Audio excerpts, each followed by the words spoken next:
A nosotros, los testigos, los investigados, como ustedes dicen, nos tienen muy confundidos y no han establecido todavía sus reglas del juego, mucho menos su reglamento. En un momento me dicen que esto es un foro político, en otro me dicen que tengo que tener los argumentos técnico-legales para poder contestarles, y también me dicen que si es un foro político no tengo derecho a la defensa y que mi abogado esté aquí como convidado de piedra.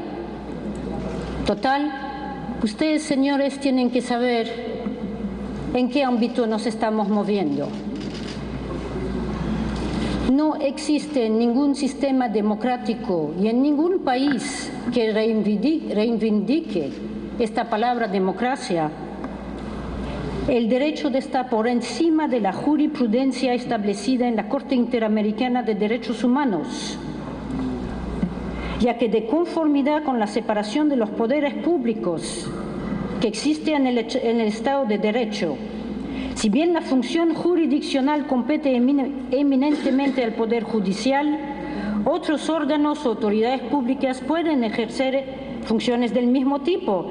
Es decir, que cuando la Convención se refiere al derecho de toda persona a ser oída por un juez o tribunal competente, pregunto yo, ¿estamos acá frente a un tribunal competente?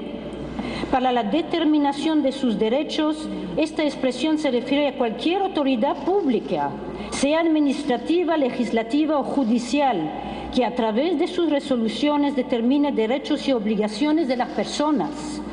Por la razón mencionada, esta Corte considera que cualquier órgano del Estado que ejerza funciones de carácter materialmente jurisdiccional tiene la obligación de adoptar resoluciones apegadas a las garantías del debido proceso legal en los términos del artículo 8 de la Convención Americana. Es cierto que el Congreso no es el Poder Judicial y que por tanto no estamos obligados, ustedes dicen, a respetar el debido proceso. Esto no les da, señores congresistas, el poder de coaccionar, presionar o amenazar a los testigos, pasarlos a la condición de investigados, menos impedir que los investigados... Sí, permítame, perdón. Presidente, no se puede admitir que ella esté diciendo que aquí se amenaza a los testigos. Permíteme, señora Lozada. Señora Carr,